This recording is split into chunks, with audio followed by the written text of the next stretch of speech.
ज्ञान सुधा सक्सेस साथी चैनल में आपका एक बार फिर से स्वागत है। आइए आज हम करते हैं नेट जेआरएफ के एमसीक्यूज केमिस्ट्री के, जो कि रिएक्शन मैकेनिज्म और ख़ास तौर से नेज़ारोव, कार्टियस, रीअरेंजमेंट, सिमन स्मिथ एट्सेट्रा जो रिएक्शंस हैं उनके इजी एक्सप्लेनेशन ऑफ एमसीक्यूज को हम आज देखते हैं। लेकिन इससे पहले कि क्वेश्चंस को शुरू करें, आइए जान लेते हैं कुछ इन्फॉर्मेशंस, रिवाइज कर लेते हैं उन जानकारियों को जिनकी सहायता से हम आज के एमसीक्यूज को सॉल्व करेंगे। सबसे पहला इन्फॉर्मेशन हमारे पास है AIBN का, जो है जैसे कि आप देख सकते हैं कि एक एजो कंपाउंड है और हीट या लाइट में वो फ्री रेडिकल्स देता है। ये है एजोबिस आइसोब्यूटायरो नाइट्राइल, इसीलिए इसका शॉर्ट फॉर्म है AIBN। दूसरा है कि जो टिन हाइड्राइड है हमारे पास, जो ट्राईब्यूटाइल टिन हाइड्राइड, यहाँ एक एग्जांपल है इसका। इस ऑर्गेनोटिन हाइड्राइड का कंपाउंड, इसका काम है रिड्यूसिंग एजेंट की तरह, और यह क्योंकि इसके पास relatively weak non ionic bond between tin and hydrogen, ये टिन और हाइड्रोजन के बीच में थोड़ा सा वीक बॉन्ड है, तो ये आराम से क्लीव हो जाता है।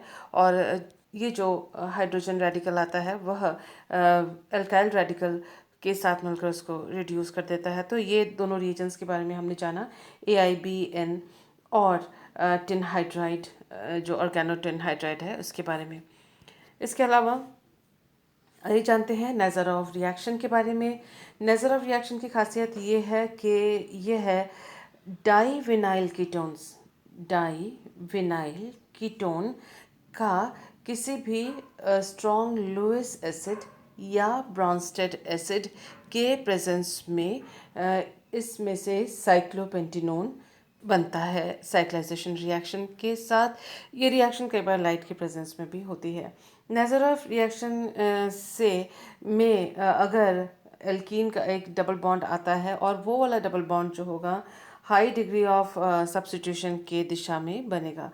यानी अगर सब्स्टिट्यूटेड सबस्ट्रेट्स हैं, प्रतिस्थापित लगे हुए हैं, आप देख सकते हैं ये भी डाईविनाइल कीटोन है और इसमें इस साइड में ज़्यादा सबस्ट्रेट लगे हुए हैं, तो एल्कीन का जो डबल बॉन्ड होगा वो उस तरफ ही बनेगा ताकि जो एल्कीन बने उसमें प्रतिस्थापित अधिक जुड़े हुए हों।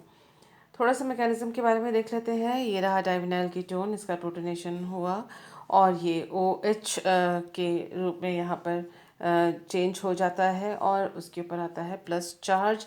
आप देख सकते हैं इतने सारे रेजोनेटिंग फॉर्म्स इसके बनते हैं, इलेक्ट्रॉन डीलोकलाइजेशन हो रहा है यहाँ से और जो प्लस चार्ज है यहाँ पर इस कार्बन पर आ गया है और ये डबल बॉन्ड जो है वो डिस्प्लेस हो गया है, आप देख सकते हैं यहाँ हो गया है। और साथ ही आप ये देख रहे हैं कि क्योंकि ऑक्सीजन ने के ऊपर डबल बॉन्ड और H था तो प्लस चार्ज था, और इलेक्ट्रॉन्स के शिफ्ट होने के बाद वो सिंगल बॉन्ड OH में चेंज हो गया है, उसके ऊपर जो प्लस चार्ज था वो भी हट गया है, वो प्लस चार्ज जो है वो यहाँ पर डिस्प्लेस हो गया है। और इस तरह से सारे रेजोनेटिंग फॉर्म्स हैं इस इंटरमीडिएट के। उसके बाद आप देख सकते हैं कि इस वाले इंटरमीडिएट को यहाँ लिया गया है और इसी में से साइक्लाइजेशन को दिखाया गया है। पाई बॉन्ड शिफ्टिंग यहाँ पर हुई है और कार्बन कार्बन के बीच में डबल बॉन्ड बना है, जिससे एक प्लस चार्ज जो है इस वाले कार्बन पर, जहाँ पर पहले ये डबल बॉन्ड था वहाँ पर आके अब एक प्लस चार्ज आ गया है। आप देख सकते हैं कि यहाँ से एक हाइड्रोजन का लॉस हुआ है और जिसकी वजह से एक नया डबल बॉन्ड यहाँ पर बना है। और फिर प्रोटोनेशन के द्वारा OH प्लस यहाँ पर डबल बॉन्ड OH प्लस बना है और फिर जो प्रोटॉन लूज़ करने के बाद आप देख सकते हैं कि यहाँ पर C डबल बॉन्ड और ये कीटोन इनोन हमको as a product, cyclo enone as a product हमें प्राप्त हुआ है। तो ये सारी चीज़ें थी और इसी के साथ जो लास्ट जो लाइन है इसमें आप देख सकते हैं कि एक बार यहाँ से इन्होंने शिफ्ट होकर जो है बॉन्ड फॉर्मेशन यहाँ पर दिखाया हुआ है। इन द सेम वे इसका दूसरे रेजोनेटिंग जो ये वाला स्ट्रक्चर है इससे बनने वाला, और उससे आप देख सकते हैं कि डबल बॉन्ड पहले वाले केस में यहाँ पर डबल बॉन्ड रहा है और दूसरे केस में इधर की तरफ डबल बॉन्ड है। तो कुल मिला के कहने की बात यह है कि एक ही इंटरमीडिएट से हम दोनों तरफ डबल बॉन्ड हो सकते हैं, दोनों तरफ ही बस बन सकते हैं डबल बॉन्ड्स, लेकिन जो इनोन बनेगा वह उस तरफ बनेगा जहाँ पर प्रतिस्थापितों की संख्या एल्कीन डबल बॉन्ड पर ज़्यादा है। और ये तब होगा जब दोनों साइड में दोनों इनोन्स में जो विनाइल कीटोन्स हैं उनके दोनों साइड में सब प्रतिस्थापित एक दूसरे से अगर अलग हों तो डबल बॉन्ड वहाँ बनेगा जहाँ सब्स्टिट्यूशन अधिक होगा। आइए देखते हैं नेक्स्ट इंफॉर्मेशन यहाँ है कि अगर लाइट के प्रेजेंस में हुआ तो जो नेज़रॉफ रिएक्शन है जो कि इलेक्ट्रोसाइक्लाइजेशन ऑफ डाइनाइल कैटाइन है, तो यहाँ भी डबल बॉन्ड, यहाँ भी डबल बॉन्ड और डाइनाइल कैटाइन है ये, तो उसका हम लाइट की प्रेजेंस में भी ये रिएक्शन फिनिश हो सकती है और हीट के प्रेजेंस में भी हो सकती है। लाइट में डिसरोटेटरी होगी और हीट के प्रेजेंस में ये थर्मल रिएक्शन जो होगी वो कॉन्ड्रोटेटरी होगी। इन सब बातों को ध्यान में रखते हुए आइए देखते हैं हम अपना पहला क्वेश्चन जो 4 मार्क्स के लिए है, हमारी स्क्रीन पे है और देख रहे हैं कि ये 4 हमको रिएक्शंस दिए हुए हैं और उनके लिए मैच करने के लिए ये 4 नेम उस रिएक्शंस के हमारे पास दिए हुए हैं। तो जो सबसे पहला ऑप्शन है उसको जैसे ही हम देखते हैं और लाइट के प्रेजेंस में हम इसको देख रहे हैं और अभी अभी हमने इसको किया है, तो ये इनोन्स हैं और ये डाइनोन्स हैं, दोनों डबल बॉन्ड है, दैट इज़ ये सीधे सीधे हमको पता पड़ रहा है। ये देखिए रिंग फॉर्मेशन भी हुई है, तो हम जानते हैं कि P जो है वो 2 होना चाहिए। तो इन सारे ऑप्शंस को देखें कहाँ पर P2 है, P यहाँ पर 4 है तो इसको क्रॉस कर दिया, P2 है ये हो सकता है, यहाँ P4 है ये क्रॉस कर दिया, यहाँ पर P2 है ये हो सकता है। जैसे कि MCQ सॉल्व जब हम करते हैं तो सबसे पहले जो नेगेटिव होते हैं उनको क्रॉस आउट कर देना चाहिए और कैंसिलेशन करते हुए आगे बढ़ेंगे तो ही आंसर तक जल्दी पहुंच सकेंगे। जो नेक्स्ट रिएक्शन यहाँ पर हमारे पास दी हुई है, देखिए रिएजेंट्स को अगर हम देखें ध्यान से तो देखेंगे यहाँ पर AIBN दिया हुआ है और एजो कंपाउंड है, हमें मालूम है कि रेडिकल्स इसमें बनते हैं, फ्री रेडिकल्स इसमें बनते हैं। इसके अलावा यहाँ टिन हाइड्राइड दिया हुआ है जो भी के रेडिकल के माध्यम से ही रिडक्शन करता है। तो जैसे ही हमने इसको देखा तो हमको इसमें से ऑप्शन जो पता पड़ता है दैट इज़ एस जो है वो नंबर 3 के साथ मैच करेगा, दैट इज़ रेडिकल साइक्लाइजेशन। तो हमारे पास जो ये दोनों ऑप्शन है उसमें से एस में 3 किसके पास है, ये देखिए एस में 3 है और यहाँ S4 है, S4 है तो दिस कैंसल्स आउट, तो हमारा आंसर है ऑप्शन 2। लेकिन इसके साथ ही हमको जो बाकी रिएक्शंस हैं उनके बारे में भी जानकारी होनी चाहिए। ये जो Q है वो देखिए जैसे यहाँ लिखा भी हुआ है और हम देख भी रहे हैं, ये बेस के प्रेजेंस में ये I2 दैट इज़ आयोडीन से यहाँ पर डबल बॉन्ड में एडिशन होगी और उसके बाद इसका साइक्लाइजेशन होगा। तो हेलोजन की वजह से साइक्लाइजेशन हो रहा है तो हेलोसाइक्लाइजेशन होगा और ये इलेक्ट्रोसाइक्लिक रिएक्शन है। तो हम इनके बारे में आइए एक बार देख लेते हैं।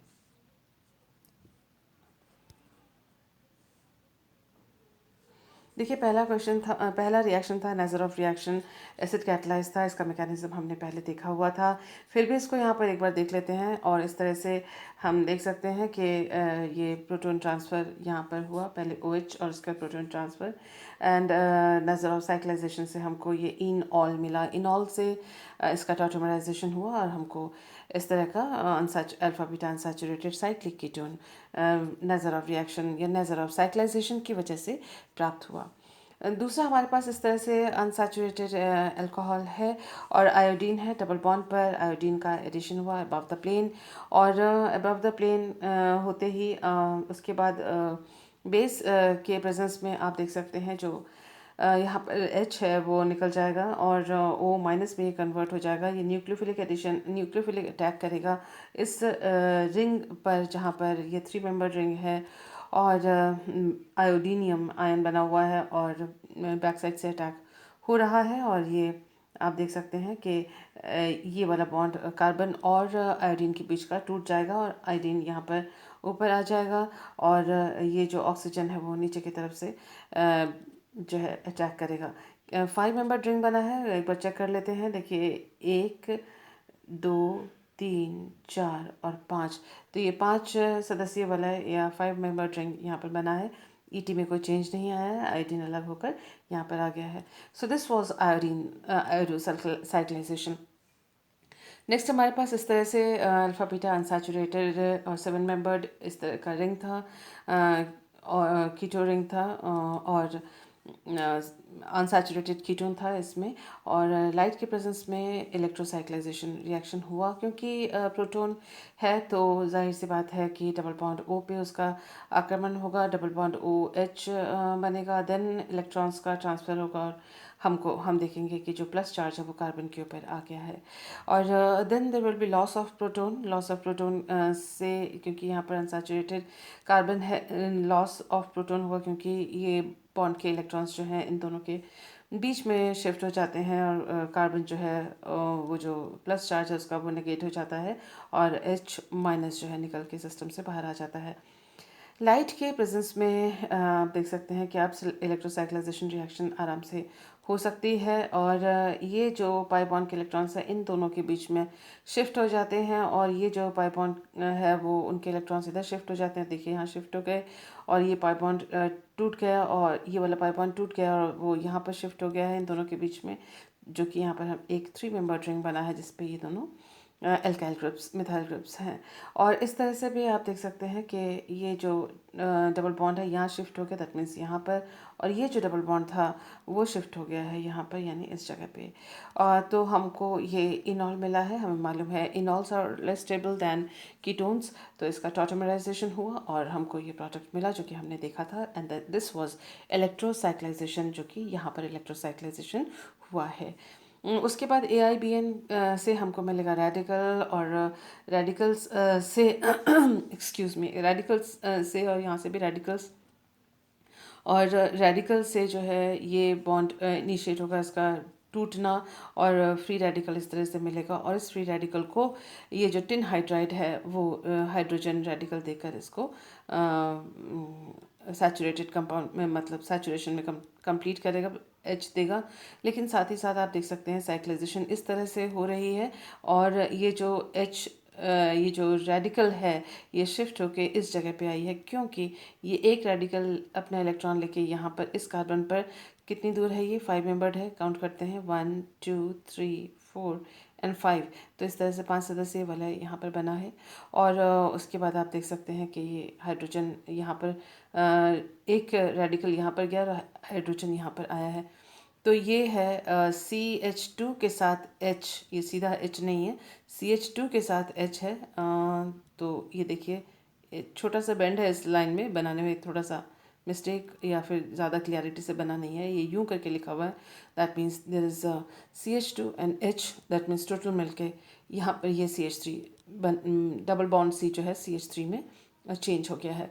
तो ये था रिएक्शंस, वो था radical reaction. Let's look into the next information. Next information में देखिए DPPA का के बारे में हमें मालूम होना चाहिए, that is diphenyl phosphoryl azide. Diphenyl phosphoryl azide जो है ये बनाता है एसाइल एजाइड बनाता है, किससे? कार्बोक्सिलिक एसिड से, और डायरेक्ट। यूँ देखिए इसका इम्पोर्टेंस इसलिए है क्योंकि कार्बोक्सिलिक एसिड से पहले उसका क्लोरिनेशन करके और फिर उसके बाद एक और रिएक्शन करके तब जाके आप यहाँ तक पहुँचते हैं, या फिर आप यूँ हाइड्रोजीन से आप यहाँ पर HNO2 के साथ पहुँचते हैं। लेकिन ये जो है डायरेक्ट अपने को ईज़िली 1 स्टेप में ये रिएक्शन कंप्लीट होती है एसाइल एजाइड बनाने में यहाँ से, और उसके लिए हम यूज़ करते हैं DPPA, that is diphenyl phosphoryl azide, जो कि जिसका स्ट्रक्चर ये है। तो ये बात अपने को ध्यान में रखनी है कि DPPA जो है वह कार्बोक्सिलिक एसिड कंपाउंड को एसाइल एजाइड में परिवर्तित करती है। तो ये एक इन्फॉर्मेशन हुआ, और उसके बाद देखते हैं हम कर्टियस रीअरेंजमेंट या कर्टियस रिएक्शन या कर्टियस डिग्रेडेशन जिसे कहते हैं, जो एसाइल एजाइड मिला है हमें इससे पहले वाले जो स्लाइड में हमने देखा था। तो एसाइल एजाइड का ही फर्दर अगर रिएक्शन करें in the presence of heat, इसका रीअरेंजमेंट होता है और इसमें से नाइट्रोजन निकल के चला जाता है और ये आइसोसाइनेट में कन्वर्ट हो जाता है। ये देखिए, ये एजाइड है, ये एसाइल एजाइड है और इसके ये रेजोनेटिंग फॉर्म्स हैं ये दोनों। और हीट होते ही आप देख सकते हैं कि ये जो नाइट्रोजन नाइट्रोजन बॉन्ड है वो टूट के निकल जाता है और N2 निकल कर आ गया। और आप देख सकते हैं कि जो ये R ग्रुप है वो C डबल बॉन्ड O से ये नाइट्रोजन में शिफ्ट हो गया है। और ये देखिए सी एन नया C N बॉन्ड यहाँ पर बना है और C डबल बॉन्ड O और उसके बाद C डबल बॉन्ड N। तो इस तरह से हम देख सकते हैं कि आइसोसाइनेट का फॉर्मेशन हुआ है from acyl azide Curtius rearrangement के द्वारा। और ये जो आइसोसाइनेट है वो इम्पॉर्टेंट हमारे लिए इसलिए है क्योंकि इसका अलग अलग कंपाउंड्स के साथ अगर हम रिएक्ट करवाएं, जैसे वाटर, अल्कोहल या एमीन से, तो हमको अलग अलग कंपाउंड्स मिलते हैं। जैसे कि वाटर से रिएक्ट करवाया हमने, प्राइमरी एमीन हमको मिला है, या यूरिया डेरिवेटिव हमको मिला है, या फिर अल्कोहल के साथ रिएक्ट करें तो कार्बामेट हमको प्राप्त हो सकता है। तो दिस इज़ कर्टियस रीअरेंजमेंट इसलिए इम्पॉर्टेंट है क्योंकि यह जो कंपाउंड हमको प्रोडक्ट देता है उससे हम दूसरे इच्छित प्रोडक्ट्स को, कंपाउंड्स को सिंथेसाइज कर सकते हैं। ये देखिए, ये जो आइसोसाइनेट बना है उसका अल्कोहल के साथ यहाँ पर रिएक्शन दिखाया गया है। ये कार्बन और ऑक्सीजन के बीच में जो है एक नया बॉन्ड बना है और O के ऊपर आया है प्लस चार्ज, और ये इलेक्ट्रॉन मूवमेंट की वजह से यहाँ पर ऑक्सीजन ने जो डबल बॉन्ड के इलेक्ट्रॉन्स अपने ऊपर लिए तो वो हो गया माइनस चार्ज। तो यहाँ एक plus and there is a minus. इसका दूसरा रेजोनेटिंग फॉर्म जो है वो इस तरह से है कि यहाँ ये शिफ्ट हुआ और ये इलेक्ट्रॉन यहाँ शिफ्ट हुआ, तो N के ऊपर माइनस और ऑक्सीजन के ऊपर ये रहा प्लस। और उसके बाद हुआ प्रोटॉन ट्रांसफ़र। प्रोटॉन ट्रांसफ़र ये ऑक्सीजन पर एक प्रोटॉन ज़्यादा है, यहाँ माइनस चार्ज है, तो यहाँ से यहाँ ट्रांसफ़र प्रोटॉन का हो जाता है और इस तरह से हमें कार्बामेट मिलता है। जबकि अल्कोहल आइसोसाइनेट के साथ रिएक्शन करे और ये आइसोसाइनेट हमको एसाइल एजाइड से मिला है कर्टियस रिएक्शन के द्वारा। तो इन सभी इंफॉर्मेशन के साथ एक बार और देख लेते हैं बॉक। इससे पहले भी हमने इससे पहले वाले वीडियो में देखा था बॉक ग्रुप के बारे में। It is a protecting group. Protecting group किसका? एमिनो ग्रुप का प्रोटेक्टिंग ग्रुप है। प्रोटेक्टिंग ग्रुप फॉर एमीन्स है, ऑर्गेनिक सिंथेसिस में यूज़ किया जाता है। और what is Boc? It is tertiary butoxy carbonyl. Tertiary butoxy carbonyl है, ये देखिए, टर्शरी ब्यूटॉक्सी कार्बोनाइल। तो बॉक इसको इन शॉर्ट में कहा जाता है और कई बार हम इसका इस्तेमाल सिंथेसिस में करते हैं। तो आइए देखते हैं हमारे पास ये रिएक्शन है, ये क्वेश्चन है 4 मार्क्स के लिए और इसमें हमारे पास हमको दिया हुआ है ये एक 3 मेंबर्ड रिंग जिसमें है carboxylic acid group COOH group दिया हुआ है। यहाँ पर अपने को DBPA दिया हुआ है और पूछा गया है कि क्या प्रोडक्ट बनेगा और उसका TBUOH टर्शरी ब्यूटेनॉल के साथ रिएक्ट करने के बाद हमको क्या मिलेगा। तो ये देख सकते हैं कि ये जो एजाइड है इसका रिएक्शन हुआ तो हमको मिलेगा।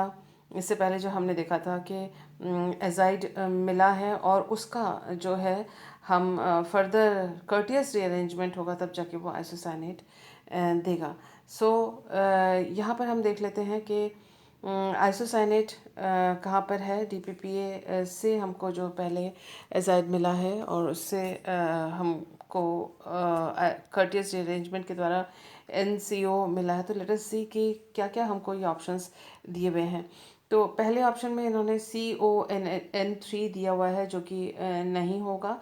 और उसके बाद आप देख सकते हैं कि ये CO ये भी नहीं होगा and this will also not happen. So हमारे पास सिर्फ एक यही ऑप्शन है जो कि हो सकता है।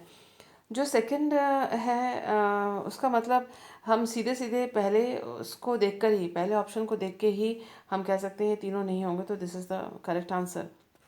क्योंकि ये NCO जो R ग्रुप है वो कर्टियस रीअरेंजमेंट से इस तरह से ये कर्टियस रीअरेंजमेंट हुआ है जिसकी वजह से ये हमको प्रोडक्ट मिला है, और ये सारी चीज़ें नहीं हो सकती हैं।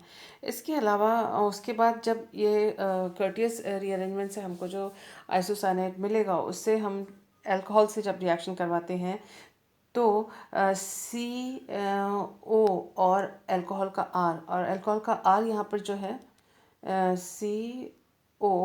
COOR, तो अल्कोहल का OR यहाँ पर क्या है, टर्शियरी ब्यूटॉक्सी ग्रुप है ये तो ये हो जाएगा बॉक, और हमारा आंसर होगा फर्स्ट। हमको यहाँ तक पहुँचने की ज़रूरत नहीं है, हम कर्टियस अरेंजमेंट से यहाँ तक ही पहुँच सकते हैं। सो लेट अस सी, आंसर तो हमने निकाल लिया, let us see how it happens. देखिए DPPA से सबसे पहले DPPA से कार्बोक्सिलिक एसिड हमको दिया हुआ था, और DPPA से सबसे पहले एजाइड मिला है, और एजाइड का कर्टियस रीअरेंजमेंट हुआ है, और कर्टियस रीअरेंजमेंट से आइसोसाइनेट मिला है। इसका जो मैकेनिज्म है हमें करने की ज़रूरत नहीं, हमने पहले इससे पहले सारा देख लिया था हाउ इट हैपन्स, और उसके बाद हम इस आइसोसाइनेट का हमने टर्शियरी ब्यूटेनॉल के साथ हम लोगों ने इसका रिएक्शन करवाया, और जिसकी वजह से जो C डबल बॉन्ड ये इसका प्रोसेस है कि यहाँ से इसका न्यूक्लियोफिलिक अटैक हुआ है, और O- इलेक्ट्रॉन शिफ्ट की वजह से यहाँ पर ऑक्सीजन के ऊपर आ गया प्लस चार्ज, और इसका जो दूसरा रेजोनेटिंग फॉर्म है वो ये है कि ये यहाँ पर शिफ्ट हो जाए और ये यहाँ पर शिफ्ट हो जाए। ये चीज़ हमने इससे पहले भी देखी हुई है, फिर भी यहाँ पर रिपीट कर दिया गया है। तो इस तरह से ऑक्सीजन पर प्लस चार्ज यहाँ पड़ा रहेगा, ये नाइट्रोजन के ऊपर माइनस चार्ज है, और ये जो H प्लस है वो इसके नाइट्रोजन के ऊपर शिफ्ट हो जाएगा, तो NH। So let us see what is happening, COO tertiary butyl group, तो ये COO टर्शरी ब्यूटाइल ग्रुप है, यहाँ ध्यान से देखिए, और ये जो पूरा हिस्सा है ये है बॉक टर्शरी ब्यूटॉक्सी कार्बोनाइल ग्रुप है, जो कि एक एमीन प्रोटेक्शन ग्रुप है। तो इस तरह से ये इंट्रोड्यूस हुआ है, और आइसोसाइनेट के माध्यम से कर्टियस रीअरेंजमेंट और DPPA के द्वारा। तो this was the reaction. Let us see the next information. Next information है कि अल्कोहल अगर हमारे पास है और सोडियम हाइड्राइड है, तो sodium hydride deprotonates alcohol to give alkoxides and hydrogen gas, and this hydrogen gas जो है वह इंटरफेयर नहीं करता है विद द रिएक्शन। सो हमको ये वाली बात याद रखनी है, और इसके सहायता से ही हम नेक्स्ट क्वेश्चन को आसानी से सॉल्व कर सकते हैं। सो हमारे पास दिया हुआ है the correct structure of the intermediate which leads to the product in the following reaction. So this is the structure of the compound. इसमें वन इक्विवेलेंट NaH, बस एक ही बार NaH वन इक्विवेलेंट है, इसके 1:1 दैट मीन्स अगर NaH है तो वो सिर्फ इस काम के लिए यूज़ होगा कि यहाँ से इसका प्रोटॉन जा सके, और प्रोडक्ट हमको यहाँ तक पहुँचना है। प्रोडक्ट हमको यहाँ तक पहुँचना है, तो हमसे पूछा गया है इन चारों में से कौन सा ऑप्शन है जो इंटरमीडिएट कंपाउंड होगा और जिससे कि हमको ये प्रोडक्ट मिलेगा। देखिए सबसे पहली बात तो कि अभी हमने देखा था वन इक्विवेलेंट है, तो बस एक ही काम इससे हो सकता है, और वो है यहाँ से हाइड्रोजन हटाना। तो ये देखिए हाइड्रोजन हटा यहाँ से, तो ये O- इसी कंपाउंड को हमने यहाँ पर लिखा हुआ है, यहाँ पर इसको कॉपी किया हुआ है, और तो आप देखो कि ये दिस बिकम्स O-, क्योंकि ये हाइड्रोजन यहाँ से हटा। ओके, जैसे ये O- हुआ है, तो अब इसका जब साइक्लाइजेशन होगा, क्योंकि देखिए रिंग फॉर्मेशन हुआ है, और साइक्लाइजेशन अगर होगा तो इसका अटैक जो है न्यूक्लियोफिलिक इस कार्बोनाइल कार्बन पे होगा, और ऑक्सीजन के ऊपर नेगेटिव चार्ज आ जाएगा। तो इससे ये प्रोसेस तो होनी ही है, इस वाले प्रोसेस से ये तो नहीं बनेगा, और इस तरह का जो कॉम्प्लिकेटेड रिंग सिस्टम है ये स्पाइरल, ये भी नहीं बनेगा। तो हमारे पास इन दोनों में से ऑप्शन है। अब इन दोनों को अगर हम देखें, देखिए जो फाइनल प्रोडक्ट है उसमें NMe3 जो ग्रुप है वो नहीं है, और लेकिन ये जिस कार्बन से जुड़ा हुआ है उस कार्बन पे C डबल बॉन्ड C हो गया है। तो हमको ये देखना है कि इन दोनों में से किस में से NMe3 का एलिमिनेशन या विलोपन ईजिली हो सकता है। हमें मालूम है कि ये जो सी डबल बॉन्ड ओ जो यहाँ पर उसका इलेक्ट्रॉन का शिफ्ट हुआ है ओ माइनस, तो there will be O minus over here, और इस ऑक्सीजन और इस कार्बन के बीच में एक बॉन्ड बनेगा। तो ये दोनों सिचुएशन यहाँ, ये सिचुएशन जो है इन दोनों में है। हम देख सकते हैं कि यहाँ पर जो ओ माइनस है, अगर आप देखें तो ये, इसको मैंने यहाँ बनाया हुआ है, तो ये एलिमिनेशन के लिए फेवरेबल ज्योमेट्री है, क्योंकि ये इलेक्ट्रॉन यहाँ गया, ये इलेक्ट्रॉन का जो है ये कार्बन कार्बन बॉन्ड टूटेगा और इसके इलेक्ट्रॉन्स इन कार्बन कार्बन के बीच में जाएंगे, तभी जो ये कार्बन नाइट्रोजन बॉन्ड के इलेक्ट्रॉन्स ये नाइट्रोजन ले जाएगा, जिसकी वजह से देखिए यहाँ आ जाएगा डबल बॉन्ड, ये रहा, और ये वाला बॉन्ड टूट जाएगा। तो जहाँ पर ऑक्सीजन जिस कार्बन से जुड़ा हुआ है वो, और इस वाले जो जो कार्बन कार्बन बॉन्ड है वो टूट जाएगा। तो ये रहा, ये बॉन्ड वह टूट गया है। इस से लेकर जो यहाँ पर जो बॉन्ड है वो टूट गया है, और आप देख सकते हैं कि ये जो NMe3 है, ये आसानी से इस इलेक्ट्रॉन पेयर को लेके निकल सकता है। तो दिस ज्योमेट्री जो 180 ऑपोजिट की ज्योमेट्री है वो फेवरेबल है, जबकि यहाँ पर देखिए ये एक्सियल है और ये इक्वेटोरियल है। यहाँ इलेक्ट्रॉन्स का मूवमेंट, यहाँ से निकलना इलेक्ट्रॉन्स का उतना फेवरेबल नहीं होगा जितने सीधे सीधे एंटी एलिमिनेशन का होगा। सो इन दोनों को अगर हम कंपेयर करें, ये फेवरेबल है, ये नहीं है, ये दोनों हो ही नहीं सकते हैं, क्योंकि 1 इक्विवेलेंट ऑफ NaH यूज़ किया हुआ है और साइक्लाइजेशन इस प्रकार से संभव ही नहीं है। So this is the answer, option 1 is the correct answer. आइए देखते हैं नेक्स्ट इन्फॉर्मेशन जो हमारे स्क्रीन पे है। सबसे बड़ी बात, आप इस बात को ध्यान में रखिएगा कि beta halo carbonyl compounds are unstable, this is important. Beta halo carbonyl, this is carbonyl, और उसके ये पहला कार्बन अल्फा, ये दूसरा कार्बन बीटा, बीटा पे लगा हुआ है Cl। So beta halo carbonyl है, ये अनस्टेबल है, पहली बात। दूसरी बात, they undergo lactonisation in acidic media, acidic media में इनका लैक्टोनाइजेशन होता है। What is that? लैक्टोनाइजेशन आपको मालूम ही है कि जो COO, ये जो रिंग है, दिस इज़ लैक्टोन रिंग। तो एक रिंग के अंदर C double bond O, single bond O जो है, या रिंग का एस्टर जो कह सकते हैं आप, दूसरे शब्दों में, वो लैक्टोनाइजेशन होगा, और साथ ही साथ उनमें E1CB एलिमिनेशन होता है, ताकि जो दे विल लूज हैलोजन, जो हैलोजन है वो इसमें से निकल जाएगा। सो ये चीज़, ये स्टेटमेंट अपने को दिमाग में रखनी है, अपने को ध्यान में रखना है। तो सबसे पहले देखते हैं कि जो E1CB elimination to lose hydrogen, तो ऐसा है, सॉरी लूज हैलोजन। तो इन सभी में जो हमारे पास ऑप्शन है जिसमें हैलोजन नहीं है उसको पहले क्रॉस कर देते हैं। तो देखेंगे ऑप्शन फोर्थ में, क्योंकि हैलोजन है इसलिए हमने इसको क्रॉस कर दिया, पहली बात। अब हम देखते हैं कि इन सभी में व्हाट इज़ द डिफरेंस। हम देख रहे हैं कि इनमें डिफरेंस ये है कि बेसिकली कि इसमें हाइड्रोजन ऊपर है, इसमें हाइड्रोजन नीचे है, और यहाँ पर ये डबल बॉन्ड है। तो इसके लिए जो हमारा जो E1CB एलिमिनेशन और इसका मैकेनिज्म हमको ध्यान में रहना चाहिए। आइए देख लेते हैं उस मैकेनिज्म को। बहरहाल जो ऑप्शन 2 है, that is the correct option.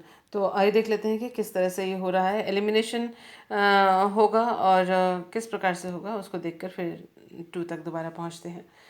देखिए ये बीटा हेलो कार्बोनाइल कंपाउंड है जो कि अनस्टेबल है, और एसिडिक मीडियम में इसका साइक्लाइजेशन होगा, लैक्टोनाइजेशन होगा, तो OH+ इसके ऊपर आ गया है। और यहाँ जो ये भी बात है कि लैक्टोनाइजेशन जो होगा एसिडिक मीडियम में, OH का अटैक कार्बोनाइल कार्बन पर होगा। तो देखिए OH का अपने लोन पेयर ऑफ इलेक्ट्रॉन्स क्योंकि इसके पास होते हैं, तो ये पाई बॉन्ड के इलेक्ट्रॉन ऑक्सीजन अपनी ओर लेगा, क्योंकि ऑक्सीजन इज इलेक्ट्रोनेगेटिव और उसके पास प्लस चार्ज है जो कि स्टेबल नहीं है। तो ऑक्सीजन ने जो लोन पेयर, सॉरी, ऑक्सीजन ने जो पाई बॉन्ड के इलेक्ट्रॉन्स अपने ओर लिए तो वो OH में कन्वर्ट हो गया।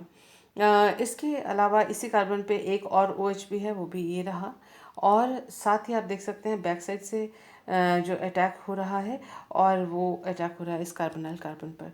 तो कार्बोनाइल कार्बन पर इस ऑक्सीजन के द्वारा अटैक हुआ, ये रहा कार्बोनाइल कार्बन, अल्कोहल का OH ने यहाँ पर अटैक किया, और इसके साथ ही इसका जो जो हाइड्रोजन है वो भी लूज़ हुआ, तो ये साइक्लाइजेशन, ये लैक्टोन रिंग बना है।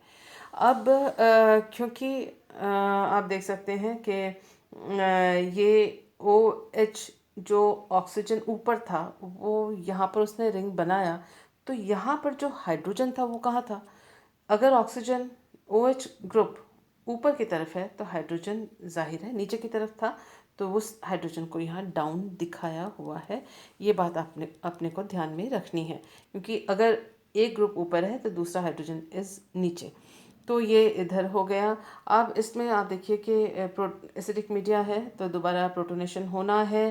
प्रोटोनेशन हुआ एक OH का, और फिर इसको इस लोन पेयर ने यहाँ पर इलेक्ट्रॉन्स को मूव किया, और इस OH2+ जो कि अब गुड लीविंग ग्रुप है, पहले गुड लीविंग ग्रुप नहीं था, अच्छा निष्कासित होने वाला समूह नहीं था, प्रोटोनेशन के बाद ये अच्छा निष्कासित होने वाला समूह बन गया है। कार्बन ऑक्सीजन बंद जो है वो टूट जाता है, उस बॉन्ड के इलेक्ट्रॉन्स ऑक्सीजन अपने साथ लेकर H2O के रूप में बाहर निकल जाता है। साथ ही साथ हम देख रहे हैं कि lone pair of electrons oxygen ने दिए इस कार्बन ऑक्सीजन बॉन्ड को, क्योंकि यहाँ से लॉस हो रहा है उसकी भरपाई करने के लिए, तो OH double bond OH H के ऊपर प्लस आ गया।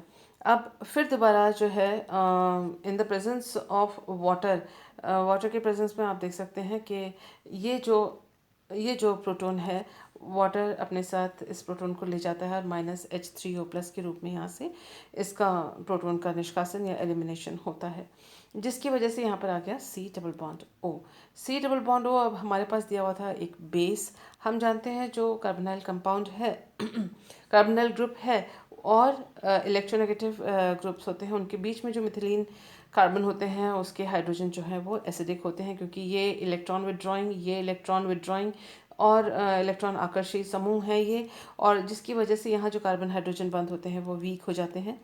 बेस ने उस जो हाइड्रोजन को यहाँ से ले लिया, और हम देख सकते हैं कि अगर यहाँ से ले लेता है तो यहाँ पर C- बच जाता है, और जो ये इसमें रेजोनेंस या इलेक्ट्रॉन शिफ्टिंग की वजह से यहाँ पर O- क्रिएट हुआ। अब आप देख सकते हैं कि इसने ये इलेक्ट्रॉन एलिमिनेशन इस प्रकार से, electron displacement, not elimination, electron displacement इस तरह से हो रहा है, और फिर यहाँ डबल बॉन्ड शिफ्ट होते ही Cl अपना बॉन्ड के इलेक्ट्रॉन्स लेके यहाँ से निकल जाएगा। तो यहाँ पर आप देख सकते हैं बहुत आसानी से ये सिंगल बॉन्ड की जगह आ गया डबल बॉन्ड, और ये जो नया बॉन्ड क्रिएट हुआ था वो यहाँ इन दोनों के बीच में शिफ्ट हो गया, और ये Cl- इस तरह से निकल गया। ओवरऑल अगर आप इस चीज़ को देखें तो ये वाला H और ये वाला Cl एक बेस के रूप के प्रेजेंस में ये निकल जाते हैं और एक डबल बॉन्ड बन जाता है। ये ओवरऑल रिएक्शन है। अगर आप मैकेनिज्म याद भी ना रख सकें तो भी आपको मालूम है कि ये बेस है, इसने इस एसिडिक प्रोटॉन को लिया और यहाँ से ये Cl भी एलिमिनेट हुआ, तो डबल बॉन्ड क्रिएट हुआ। अब हम देख रहे हैं कि जो H था वो नीचे था, और वो बहुत लॉजिकल था क्योंकि इसका जो अटैक है ऊपर की तरफ से ही इस कार्बोनाइल कार्बन पे होगा, और इसीलिए हाइड्रोजन नीचे की तरफ होगा। तो आइए देख लेते हैं अपना ये आंसर। ये हमको दिया हुआ था HCl और H2O, जिससे साइक्लाइजेशन होगा। साइक्लाइजेशन क्योंकि ऊपर से अटैक होकर होगा, तो इसी वजह से ऑक्सीजन यहाँ पर आ गया है, तो ऊपर का हाइड्रोजन तो संभव ही नहीं है, ऊपर की तरफ हाइड्रोजन नहीं होगा। यहाँ भी ऊपर की तरफ हाइड्रोजन है वह नहीं होगा। और उसके बाद जो है हमें मालूम है कि एलिमिनेशन रिएक्शन होती है, क्योंकि हाइड्रोजन लूज़ नहीं होने से ये अनस्टेबल रहते हैं, तो ये Cl भी नहीं होगा। हम इन दोनों को अगर कंपेयर करें तो डबल बॉन्ड जो है अल्फ़ा बीटा अनसैचुरेटेड सिस्टम जो है कार्बोनाइल कंपाउंड का, वो ज़्यादा कॉन्जुगेटेड सिस्टम ज़्यादा स्टेबल होता है। हम अगर तुक्का भी लगाते तो भी अनसैचुरेटेड सिस्टम जो अल्फ़ा बीटा कॉन्जुगेटेड सिस्टम वो ज़्यादा स्टेबल होता है, तो उसकी तरफ भी हम सोच सकते थे। और दूसरी बात ये है, अगर हमें हैलोजन का निकलने का हमें पता, ये तो हमें मालूम कर लिया, हमें इनमें से अगर वैसे भी ढूंढना होता तो रिएक्शन अगर मालूम भी नहीं है या मैकेनिज्म का अंदाज़ा भी नहीं है, तो सीधी सी बात है OH अगर ऊपर से अटैक किया तो जो हाइड्रोजन बचेगा वो नीचे वाला हाइड्रोजन ही बचेगा। सो this is the correct option of this particular question. तो आइए देखते हैं नेक्स्ट इंफॉर्मेशन हमारे स्क्रीन पे है वुडवर्ड हॉफमैन रूल के हिसाब से। देखिए कई क्वेश्चंस आते हैं पेरिसाइक्लिक रिएक्शंस के, और कॉन रोटेशन डिस रोटेशन के बारे में आप तरह तरह के लगाते हैं आइडियाज़ वगैरह। लेकिन सबसे जो इम्पोर्टेंट और सबसे जो वाइडली एप्लीकेबल, जो लगभग हर जगह ही एप्लीकेबल है और जिसका फेलियर कहीं नहीं, एक्सेप्शन नहीं मिला है, वो है Woodward Hoffmann rule. Woodward Hoffmann rule जो है वो ओपन चेन कंपाउंड्स के लिए यूज़ किया जाता है, क्योंकि जैसे एडिशन रिएक्शंस हैं, साइक्लो एडिशन रिएक्शंस हैं, इलेक्ट्रोसाइक्लिक रिएक्शंस हैं, तो एक कंपोनेंट होता है जो ओपन चेन होता है और दूसरा होता है क्लोज चेन। तो ओपन चेन कंपोनेंट में कितने इलेक्ट्रॉन्स हैं उस हिसाब से हम ये तय करते हैं। इससे पहले एक वीडियो में मैंने आपको वुडवर्ड हॉफमैन रूल के बारे में पूरा जानकारी दी थी, वो इलेक्ट्रोसाइक्लिक रिएक्शन के बारे में। लेकिन यहाँ इन शॉर्ट हम देख लेते हैं कि जब वुडवर्ड हॉफमैन रूल के हिसाब से ओपन चेन में 4n पाई इलेक्ट्रॉन्स होते हैं और थर्मल कंडीशन है, लाइट नहीं है, तो वो कॉन रोटेशन होगा इलेक्ट्रोसाइक्लिक रिएक्शन में। उसी तरह से अगर 4n+2 पाई इलेक्ट्रॉन है किसमें, साइक्लो एडिशन में, यानी साइक्लो एडिशन P और Q दो तरह के अनसैचुरेटेड कंपाउंड आपस में मिले और दोनों का इलेक्ट्रॉन मिलाकर 4n+2 पाई इलेक्ट्रॉन हुआ, तो फिर वो सुप्रा सुप्रा या एंटर एंटरा ज्योमेट्री उसकी होगी। तो इस बात को हमने ध्यान में रखना है और इस नॉलेज के साथ चलिए आगे बढ़ते हैं। ये हमको दिया हुआ है कि major products A and B कौन से होंगे। तो ये देखिए डाइथाइल मैलिएट दिया हुआ है और यहाँ पर ये हमको कंपाउंड दिया हुआ है जिसमें नाइट्रोजन है, लोन पेयर ऑफ इलेक्ट्रॉन्स हैं, और हमको ये दिया हुआ है पहला जो कंपाउंड है इनमें से कोई हो सकता है। आंसर को देखते ही, पहले ऑप्शंस को देखते ही हमें पता पड़ गया कि इसमें सीधे एडिशन रिएक्शन हुआ है और जो है सीधे एडिशन हुआ है। तो डाइथाइल मैलिएट उसका मतलब डबल बॉन्ड था, डबल बॉन्ड में दोनों डाइथाइल ये इस तरह से एस्टर ग्रुपिंग्स हैं। तो हाँ, ये जो एडिशन होती है हमको मालूम है कि सिन एडिशन होती है, और सिन एडिशन में ये दोनों के दोनों एक ही साइड में जो कार्बोइथॉक्सी ग्रुप हैं एक ही साइड में होने चाहिए। इनको हम देखते हैं, एक ये नीचे है, ये ऊपर है, ये नीचे है, ये ऊपर है। तो इस तरह से जब एडिशन होता है एक ही टाइम एक ही साथ में साइमल्टेनियस पेरिसाइक्लिक, तो एक ऊपर एक नीचे तो हो ही नहीं सकता, सिन एडिशन होगा, तो इसलिए इन दोनों में से एक ऑप्शन होगा। नीचे के दोनों ऑप्शन हमने नेगेट कर दिए। उसके बाद हम क्रॉस कर दिए। उसके बाद हमारे पास है डाई इथाइल एसिटिलीन, एसिटिलीन यानी C ट्रिपल बॉन्ड C। तो डाई कार्बोक्सिलेट है, C ट्रिपल बॉन्ड C है। तो यहाँ पर देखिए आप ट्रिपल बॉन्ड था जो कि इसके साथ एडिशन हुआ और तब जाके ये 5 मेंबर रिंग बना। उसका मतलब ये है कि ये जो तीन कार्बन का जो रिंग था वह ट्रिपल बॉन्ड के साथ ऐड होकर तभी ये दे सकता है जब ये इसमें रिंग ओपनिंग हो। अब आप ध्यान से देखिए यहाँ पर क्या है कि लोन पेयर ऑफ इलेक्ट्रॉन्स हैं, यानी 2p इलेक्ट्रॉन्स हैं जिसको हम 2 पाई इलेक्ट्रॉन्स कह सकते हैं। जब ये 2 पाई इलेक्ट्रॉन्स वाला जो सिस्टम है इसमें रिंग ओपनिंग होगी, तो रिंग ओपनिंग होते ही एक और पेयर इलेक्ट्रॉन पेयर शुरू हो जाता है। तो यहाँ 2 पाई इलेक्ट्रॉन या 2p इलेक्ट्रॉन से रिंग खुलेगी, तो 2+2p प्लस और 2 पाई, एक पाई बॉन्ड भी बनेगा, तो 2 टोटल मिला के हो जाएंगे 4 पाई इलेक्ट्रॉन्स, 4 पाई इलेक्ट्रॉन्स। तो ओपन चेन जब इसकी रिंग खुल जाएगी तो उसमें होंगे 4 पाई इलेक्ट्रॉन्स। और उस ओपन चेन इलेक्ट्रॉन में जब, क्योंकि इसमें इलेक्ट्रोसाइक्लिक रिएक्शन हो रही है, इलेक्ट्रोसाइक्लिक रिंग रिएक्शन से ही चेन खुल रही है, क्लोज्ड रिंग खुल रही है, तो जो रिंग ओपनिंग होगी वह कॉन रोटेशन से होगी। हमने ये इलेक्ट्रॉन्स जो कि ओपन चेन में है उनकी संख्या को कैलकुलेट करके किया। तो पहले होगा कॉन रोटेशन। उसके बाद क्या होता है, जैसे ही 4 पाई इलेक्ट्रॉन्स का सिस्टम बन गया, फिर हमारे पास जो ओपन चेन है अब उसका रिएक्शन हुआ यहाँ पर ट्रिपल बॉन्ड से। ट्रिपल बॉन्ड में भी 2 पाई इलेक्ट्रॉन काम कर रहे हैं, दूसरे 2 पाई इलेक्ट्रॉन तो एज सच पड़े हुए हैं। तो उसका मतलब एक कंपोनेंट हमारे पास है 4 पाई इलेक्ट्रॉन का, जो कि इससे जनरेट हुआ इसके रिंग खुलने से, और एक हमको इन्होंने दे रखा है ट्रिपल बॉन्ड का। उस ट्रिपल बॉन्ड में दो एक सिग्मा एक पाई बॉन्ड तो काम नहीं करेंगे, एक पाई बॉन्ड जो है वो इन्वॉल्व होगा साइक्लो एडिशन रिएक्शन में। यहाँ पर एक डी और लगना था साइक्लो एडिशन रिएक्शन में। तो इसके 2 पाई टोटल कितने हुए, 4 पाई इलेक्ट्रॉन्स, 4 पाई इलेक्ट्रॉन्स इस ओपन चेन से, और यहाँ ट्रिपल बॉन्ड से 2 पाई इलेक्ट्रॉन्स, टोटल मिला के हो गए 6 पाई इलेक्ट्रॉन्स। 6 पाई इलेक्ट्रॉन्स होंगे। हम बात कर रहे हैं साइक्लो एडिशन रिएक्शन के, there should be 1 D over here addition में। और आप देख सकते हैं दोनों को मिला के हो गया 6 पाई इलेक्ट्रॉन। और थर्मल रिएक्शन है, क्योंकि इन्होंने लाइट नहीं दी हुई है इसलिए थर्मल होगी, और ऐसे में हो जाएगा ये सुप्रा सुप्रा या एंटरा एंटरा साइक्लो एडिशन। ये अपने को ध्यान में रखना है। इतनी डिस्कशन अपने को फट से समझ में आ जानी चाहिए जब हम इस तरह से पेरिसाइक्लिक रिएक्शन और रिएक्शंस को करते हैं। तो जैसे ही साइक्लो एडिशन रिएक्शन होगी सुप्रा सुप्रा और एंटरा एंटरा, तो आप देख सकते हैं कि उसका जो डबल बॉन्ड होगा वह जाके जब वो ट्रिपल बॉन्ड होगा, जब वो डबल बॉन्ड में चेंज हो जाएगा, तो एक चला जाएगा प्लेन से नीचे और एक चला आएगा प्लेन से ऊपर। अगर आपको ये चीज़ मुंह ज़बानी समझ में आना थोड़ा सा मुश्किल है, यहाँ कागज़ पेन का इस्तेमाल करना पड़ेगा। आइए इसको हम देख लेते हैं। तो देखिए ये सबसे पहले हमारे पास कंपाउंड दिया हुआ था, और इसमें से इसके प्रेजेंस में जो है वो नाइट्रीन बना।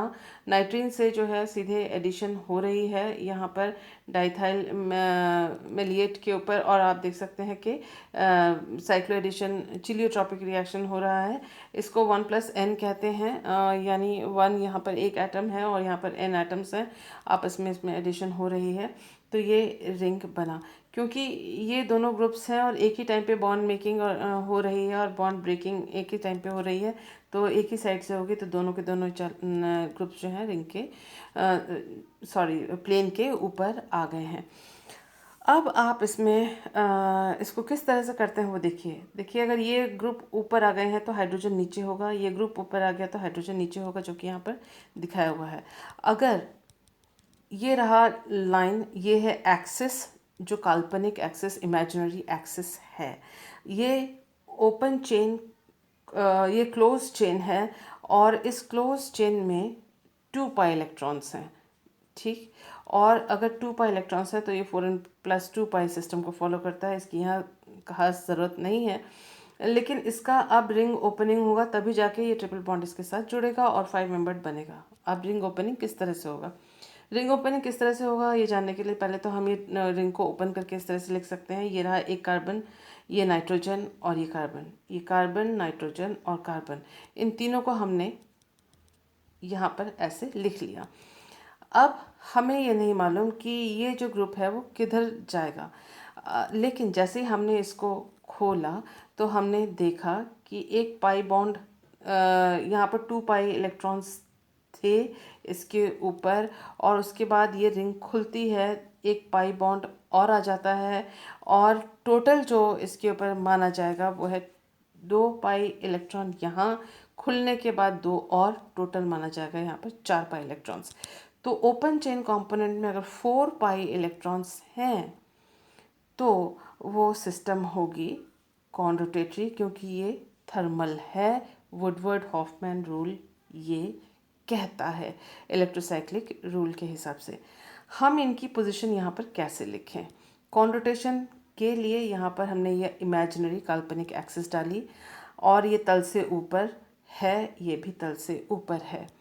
आप इस जो ग्रुप है इस पर अपना अंगूठा और इस पर हाइड्रोजन पर अपनी उंगली रखकर इसको क्लॉकवाइज दिशा में घुमाएं, तो आप पाएंगे जो तल से उठा हुआ है वो तल पर चिपक जाता है, प्लेन पर आ जाता है और ये पोजीशन आती है। ठीक उसी तरह से इसको अंगूठे से, इसको उंगली से पकड़ें और इस एक्सिस की ओर क्लॉकवाइज इसको भी घुमाएं तब तक जब तक कि ये जो ऊपर उभरा हुआ ग्रुप है वो तल पे ना आ जाए। तो देखेंगे आप इस तल पे वो आ गया है। मैं दोबारा बोलती हूँ कि इस एक्सिस के चारों ओर, काल्पनिक एक्सिस के चारों, इस पर अंगूठा रखें, इस पे अपनी उंगली रखें और इसको क्लॉकवाइज पकड़ के घुमाएं। अगर इस ऐसी कल्पना करते हैं तो ये उभरा हुआ जो है ये तल पर आ जाएगा। इसी तरह से ये भी उभरा हुआ जो है क्लॉकवाइज अगर घुमाते हैं तो ये इस तरह से तल पे आ जाएगा। तो हम देखते हैं कि ये बॉन्ड, ये COOT और COAT ये दो हैं। अब ये यहाँ पर आप देखें कि ये 2 पाई इलेक्ट्रॉन्स हैं, ये जो बॉन्ड का टूटना हुआ, और यहाँ पर ये 2 पाई इलेक्ट्रॉन्स, ये p इलेक्ट्रॉन्स है, 2 पाई इलेक्ट्रॉन्स हैं। तो ये 2 पाई इलेक्ट्रॉन इधर है और 2 पाई इलेक्ट्रॉन इधर है, क्योंकि ये माइनस चार्ज है, ये देखिए, और ये यहाँ पर पाई बॉन्ड है, इसलिए यहाँ देखिए ये माइनस चार्ज यहाँ क्रिएट हुआ है और ये इलेक्ट्रॉन के शिफ्ट होने से यहाँ पर पाई बॉन्ड एक क्रिएट हुआ है। तो ये नेगेटिव चार्ज, ये pi bond, total 4 pi electron ये माना जाएगा। और ये प्रोसेस कॉन्ड रोटेटरी क्यों हुआ? क्योंकि ओपन चेन जो है वह 4 pi electron system conrotatory electrocyclic reaction के लिए ये रूल है। अब हम यहाँ तक पहुँच गए हैं और ये 4 पाई इलेक्ट्रॉन सिस्टम है, ये हमें मालूम है। हमें अब जो एडिशन दिया है वो है ट्रिपल बॉन्ड का एडिशन इसके साथ दिया हुआ है।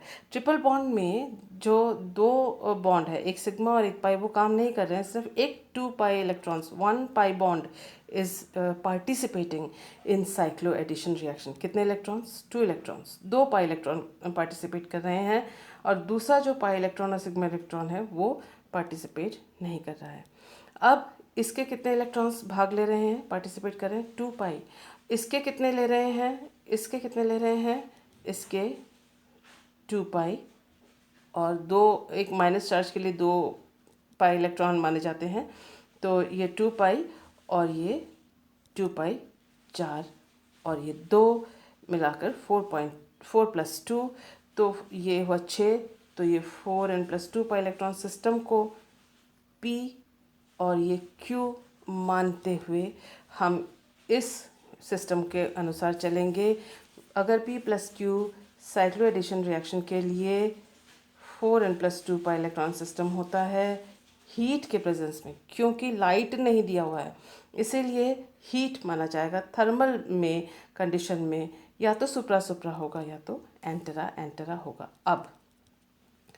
अब सुप्रा सुप्रा होगा या एंटेरा एंटेरा होगा, ये दोनों ग्रुप्स तो जो sp2 कार्बन से अपने तल पे, ऑन दिस प्लेन, जिस प्लेन पे हम ये वीडियो देख रहे हैं, उस प्लेन पे ये दोनों हो गए, इसकी चिंता नहीं है। अब इसमें है कि ये देखिए, जो अनसैचुरेटेड कार्बन यहाँ और यहाँ तैयार हुआ था, जो ये और ये वाले कार्बन थे, ये अब sp2 होने की वजह से इनके p ऑर्बिटल्स हैं। ये जो भरा हुआ हरा लोब है वो तल से ऊपर, ये तल से ऊपर, और जो हल्का खाली लोब है हरा नीचे, पी जो है वो इस जो तल के नीचे, मतलब जहाँ पर आप इस वीडियो को देख रहे हैं उसको पार करते हुए नीचे चला गया है, और ये इसको पार करके हमारी ओर, आप जहाँ देख रहे हैं आपकी ओर आ गया है। अब क्योंकि ये p जो ऑर्बिटल से सिग्मा बॉन्ड बनाएंगे, देखिए ये सिग्मा नए बॉन्ड बन रहे हैं, तो ये सिग्मा बॉन्ड बनाएंगे, तो ये तल के ऊपर खड़े खड़े तो नहीं बनाएंगे, इनको तल पर यानी इसी प्लेन पर वापस आना है, ताकि इसके p ऑर्बिटल और इसके p ऑर्बिटल आपस में ओवरलैप कर सकें, इसके लोब और इसके लोब आपस में ऊपर ओवरलैप कर सकें, और सिग्मा बॉन्ड बना सकें। तो इस लोब को फिर इस तल पे वापस कैसे लाया जाएगा, इसके लिए फिर आप देखिए, क्योंकि सुप्रा सुप्रा बोला गया है, सुप्रा मतलब एक ही साइड के दोनों ऑर्बिटल्स, तो ये ऊपर है, ये भी ऊपर है, दोनों के दोनों जो ऊपर वाले ऑर्बिटल्स हैं वो इस तल पर वापस आएँ। कैसे आएंगे?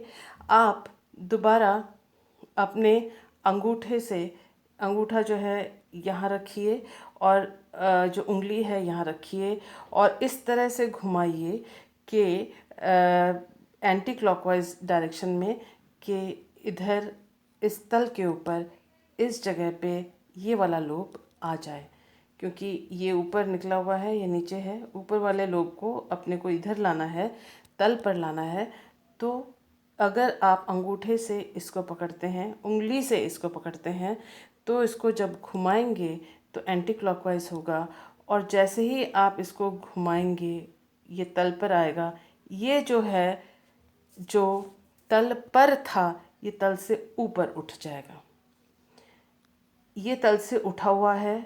एंटी क्लॉकवाइज आपने अंगूठे से इसको पकड़ा, उंगली से सफ़ेद लोब को पकड़ा, और जैसे ही घुमा के आप एंटी क्लॉकवाइज इसको इस वीडियो के तल पर यहाँ पर लेकर आएंगे, तो ये जो तल पर था, ऑन द प्लेन था, ये अबव द प्लेन तल से ऊपर उठ जाएगा, क्योंकि आपने एंटी क्लॉकवाइज घुमाया होगा। उसी तरह से ये जो तल से उभरा हुआ है, इसको अंगूठे से पकड़िए, इसको उंगली से पकड़िए, और इसको ऐसे घुमाइए कि यह जो तल से उभर कर प्लेन से उठकर आपकी ओर आया हुआ है, अबव द प्लेन है, ये इसको थंब, इसको इंडेक्स फिंगर से पकड़िए, रोटेट कीजिए। आप इसको करेंगे एंटी क्लॉकवाइज, तब जाके ये इस तल पर सरफेस पे आएगा और यहाँ ऐसे बॉन्ड बनाने की स्थिति में होगा। लेकिन जैसे ही आप इसको टर्न करेंगे, तो ये जो ग्रुप है वह बिलो द प्लेन चला जाएगा। तो इस तरह से आप अपनी उंगलियों की सहायता से इस चीज़ को समझ सकते हैं। सिर्फ ये देखना है, सुप्रा सुप्रा है, lobes on the same side, ये इस तल पर आएंगे तब जाके ये बॉन्ड बनाएंगे, और इससे जो टर्न करेंगे आप, ये जो ग्रुप है एक तल से ऊपर और दूसरा तल से नीचे चला जाएगा। ये जब मैंने इतना सारा बोला, आपको लग रहा होगा बहुत बड़ी बात है, लेकिन नहीं, जैसे आप प्रैक्टिस करेंगे तो 1 सेकंड की बात होती है, वो आप जैसे ही टर्न करेंगे आपको यहाँ पर मिल जाएगा। जस्ट टर्निंग की प्रैक्टिस आपको पेरिसाइक्लिक रिएक्शंस में होनी चाहिए। तो आप देख सकते हैं एक ऊपर और एक नीचे, इस तरह से ये ग्रुप्स आ जाते हैं।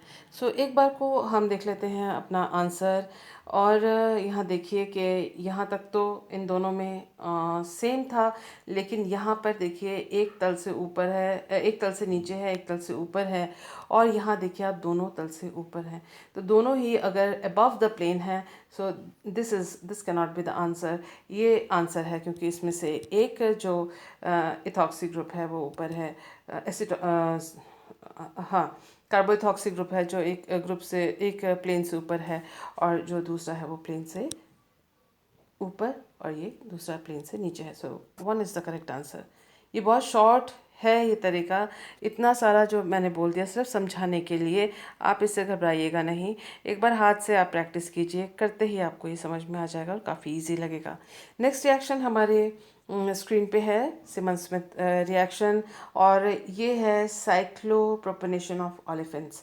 सिमन स्मिथ रिएक्शन के ऊपर पहले भी हम क्वेश्चन सॉल्व कर चुके हैं, एक बार फिर करते हैं। ये रहा एल्कीन, और सिमन स्मिथ रिएक्शन से सिन एडिशन, एक ही साइड से डबल बॉन्ड पर एडिशन होता है, और आप देख लीजिए साइक्लोप्रोपिनेशन प्रोपेनेशन हो गया, साइक्लोप्रोपेन रिंग बना है कहाँ से, एल्कीन से या ओलेफिन से। और एक और बात अपने को ध्यान में रखनी है कि अगर सोडियम पर आयोडेट के ऑक्सीडेशन रिएक्शंस होते हैं, उसमें RuCl3 या रुथेनियम के जो रिएजेंट्स होते हैं वो सिर्फ उसके लिए कैटलिस्ट का, सोडियम पर आयोडेट के ऑक्सीडेशन में कैटलिस्ट का काम करते हैं। तो ये दो इन्फॉर्मेशंस हम अपने ध्यान में रखें, और नेक्स्ट रिएक्शन को हम करें जो अपने स्क्रीन पे है। 4 मार्क्स का रिएक्शन है।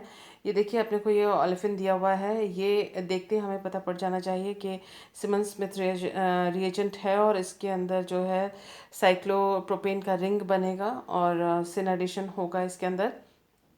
पहली बात तो ये, और उसके बाद जो नेक्स्ट है ये पैरायोडेट ऑक्सीडेशन है, और पैरायोडेट ऑक्सीडेशन से मतलब जो OH है वो एल्डिहाइड, और एल्डिहाइड फिर जाके कीटोन में, सॉरी, कार्बोक्सिलिक में चेंज हो जाता है।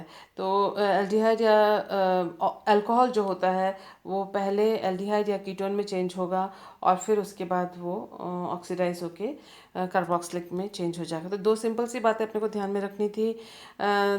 फिर क्या, ये जो अपने को 4 ऑप्शन है उनको देखने हैं, तो हम देख लेते हैं 4 ऑप्शंस में से एक जो ओपन चेन है, ये तो हमने सीधे सीधे कैंसिल कर दिया, क्योंकि इससे हमें मालूम है कि 3 मेंबर्ड रिंग्स इस तरह से बनेंगे। अब देखते हैं इनमें से कौन सा सही रहेगा।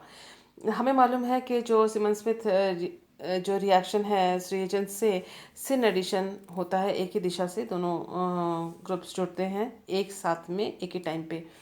तो ये देखिए H दोनों डाउन द प्लेन, यहाँ पर आप देख सकते हैं H डाउन द प्लेन। यहाँ आप देख सकते हैं H नीचे और ये H अबव। तो एक ही दिशा में एक ही टाइम पे जब जोड़ते हैं, ये स्टीरियोकेमिस्ट्री में ध्यान रखने वाली बात है। ये देखिए सिमन स्मिथ में वो नीचे की तरफ या ऊपर की तरफ दोनों के दोनों होंगे, कुल मिला के एक ही प्लेन पर होंगे। तो ये ऑपोजिट प्लेन्स में है, तो ये आंसर गलत। इन दोनों में से कोई एक हो सकता है। इन दोनों में से हम देख सकते हैं कि पैरायोडेट ऑक्सीडेशन हुआ है, और क्योंकि रुथेनियम कैटलिस्ट के माध्यम से हुआ है, तो रिएक्शन ऑक्सीडेशन की ये कंप्लीट होगी। एल्डिहाइड या कीटोन में आके रुकेगी नहीं, ये कंप्लीट कार्बोक्सिलिक ग्रुप में इस कैटलिस्ट की वजह से कंप्लीट ऑक्सीडेशन इसका होगा। तो इसका आंसर जो था वो ऑप्शन नंबर 4 है। और किस तरह से हुआ है ये है, और इसका मैकेनिज्म हमने पहले देखा था। ध्यान रखने वाली बात यह है कि स्टीरियोकेमिस्ट्री में जो हाइड्रोजन दोनों होंगे, या फिर आप कह सकते हैं जो CH2 का एडिशन होगा, वो एक ही टाइम पे एक ही डायरेक्शन में सिन एडिशन इसका होगा, जो कि हमें अच्छी तरह से मालूम है। नेक्स्ट जो हमारे पास है वो उसमें अपने को याद रखना है रूल कि इफ़ इलाइड इज स्टेबलाइज्ड तो ई एल्केन मिलेगा। एकदम एक ही चीज़ याद रखिएगा, दोनों चीज़ें मत याद रखिएगा। दूसरा है if Allied is not stable तो जेड एल्केन। तो इनमें से जो भी आपको सूटेबल लगे उसको याद कर लीजिएगा। तो इलाइड इज़ स्टेबलाइज, स्टेबल है तो स्टेबलाइज्ड है तो ई एल्केन। चलो इस बार के लिए हमने ये याद रख लिया। और फिर हमें को एक चीज़ और अच्छी तरह से मालूम है कि इपॉक्साइड रिंग का जब ओपनिंग होता है तो ऑपोजिट प्लेन से होता है, एक ही दिशा से ओपन नहीं होता है। तो हमें ये पूछा है the intermediate A and the major product B in the following reaction sequences are. तो इस रिएक्शन के द्वारा जो है ये ए बनेगा कोई मध्यवर्ती यौगिक जो यहाँ पर दिया हुआ है। उसके बाद फिर यहाँ पर एल्डिहाइड के साथ इसका रिएक्शन हुआ है, और फिर बी अपने को क्या मिलेगा। तो ये पूछा हुआ है। यहाँ पर हम देख सकते हैं कि ये ट्राइफिनाइल फॉस्फेन का ये कंपाउंड है, और इसमें ये देखिए लिथियम है और CH है, ऑर्गेनोलिथियम कंपाउंड है। फॉस्फोरस के साथ लिथियम के ऊपर होगा प्लस, और इसके ऊपर होगा C के ऊपर, CH के ऊपर होगा माइनस। ये अपने को अच्छी तरह से मालूम है। यहाँ जो C डबल बॉन्ड O है, ये जो C माइनस है, ये इसके ऊपर पहला अटैक करेगा, जो कि साफ साफ दिख रहा है। साफ साफ अगर ना भी दिखे, आपको याद ना भी आए, तो एक बार तो आप इस ऑप्शन को देख के समझ ही सकते हैं कि रिंग ओपनिंग हुई है। और इस रिंग ओपनिंग में इन्होंने आंसर भी पूरा क्लियर दे रखा है। ये देखिए OLI इन्होंने हर एक में दे रखा है, तो आपको पहले तो ज़्यादा दिमाग लगाना ही नहीं था। तो ये आप देख सकते हैं कि अपने को देखना है कि ये जहाँ से ये इसने अटैक किया है और जहाँ से ये CO बॉन्ड है, ये दोनों एक दूसरे के ऑपोजिट में होंगे। तो अगर ये OLI ऊपर है तो ये CH2 जो बॉन्ड है वो नीचे से बनेगा, या ये अगर नीचे है तो ये बॉन्ड ऊपर से बनेगा। बस अपने को ये ध्यान रखना है। लेट अस सी। देखिए ये ऊपर ये नीचे, ये ऊपर क्रॉस, ये ऊपर ये नीचे हो सकता है, और ये ऊपर क्रॉस। तो अगर ये हम देख रहे हैं तो 2 को और 4 को हमने पहले नज़र में ही क्रॉस कर दिया, कैंसिल आउट कर दिया। तो 4 is cross and 2 is cross, ये दोनों ऑप्शंस हमारे पास हैं। अब हमको देखना है कि हमारे पास रूल है कि इलाइड इज स्टेबलाइज्ड तो ई एल्केन, और तो हम देख लेते हैं इलाइड कहाँ है। देखिए इलाइड का जो यहाँ पर है ये C डबल बॉन्ड P। तो इसमें इलाइड फॉर्मेशन है। यहाँ C माइनस और P के ऊपर प्लस, तो C माइनस P के ऊपर प्लस। अब C माइनस जो है उसके साथ यहाँ पर कोई डबल सिंगल बॉन्ड का या फिर कोई ऐसा ग्रुप जो इस माइनस कार्बन के ऊपर जो माइनस चार्ज है उसको स्टेबल कर सके, किसी electron displacement mechanism, resonance, mesomerism, inductive या किसी भी तरह से जो इसको स्टेबल कर सके, ऐसा कोई मैकेनिज्म यहाँ पर नहीं है। अगर ऐसा कोई मैकेनिज्म नहीं है तो ये नॉट स्टेबलाइज्ड है, तो फिर उसका मतलब जेड एल्कीन प्रोडक्ट में बनेगा। ये हमको बिना इसके साथ एडिशन किए इसका तो ही हमको मिल जाएगा। तो ये हम अब देखते हैं जो बी के लिए हमारे पास क्या है। So this was wrong and this was wrong. हम इसको देखेंगे और इसको देखेंगे। इसको अगर हम देखें, ये देखिए, ये डबल बॉन्ड है, ये एक ग्रुप है और एक ये ग्रुप है। तो ये कौन सा एल्कीन है? ये ई एल्कीन है, क्योंकि हाई प्रायोरिटी वाले जो ग्रुप्स हैं वो एंटी है। ये हाइड्रोजन है, यहाँ पर हाइड्रोजन है। तो ये तो स्टेबिलाइज्ड इलाइड नहीं है, तो होना क्या चाहिए? Z alkene. ये देखिए, ये जेड एल्कीन है, ये रहा डबल बॉन्ड, और इसके यहाँ पे छोटा ग्रुप H, यहाँ पे भी छोटा group H। So this is the correct answer with the help of this rule. तो हम देख सकते हैं कि बिना रिएक्शन मैकेनिज्म को किए हुए हम इस रूल, और ये जो हम शायद इसको तो छोटी क्लासेस से ही पढ़ते चले आ रहे हैं, मतलब 11-12 से पढ़ते आ रहे हैं, इपॉक्साइड जो है ऑपोजिट प्लेन से टूटेगा। और जो इलाइट के बारे में हमने हमको मालूम पढ़ ही गया है, क्योंकि हम जब ग्रेजुएशन पोस्ट ग्रेजुएशन कर रहे होते हैं इलाइट के बारे में जान लेते हैं। So with the help of these two rules you can easily solve this particular question. हमारा आंसर है 3। दिस इज द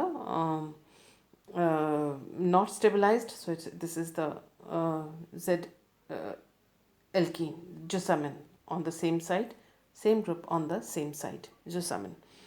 So ये इसका आंसर था। ये देखिए, यहाँ पर इसको किया हुआ है, वर्कआउट किया हुआ है। रिंग खुला है, इपॉक्साइड रिंग का ऑपोजिट डायरेक्शन में खुला है, एक ऊपर है एक नीचे। उसके बाद एल्डिहाइड के साथ इलाइड का रिएक्शन हुआ, एडिशन हुआ, ये 4 मेंबर्ड रिंग बना। क्योंकि ये अनस्टेबलाइज्ड है, ये इसके ऊपर कोई स्टेबलाइजिंग ग्रुप यहाँ पर लगा हुआ नहीं है रेजोनेंस वगैरह से।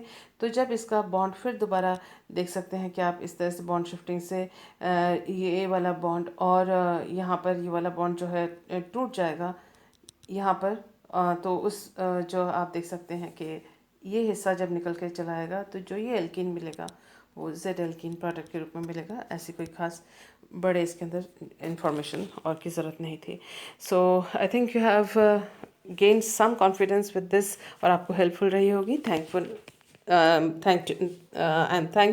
Thanking you for being with me.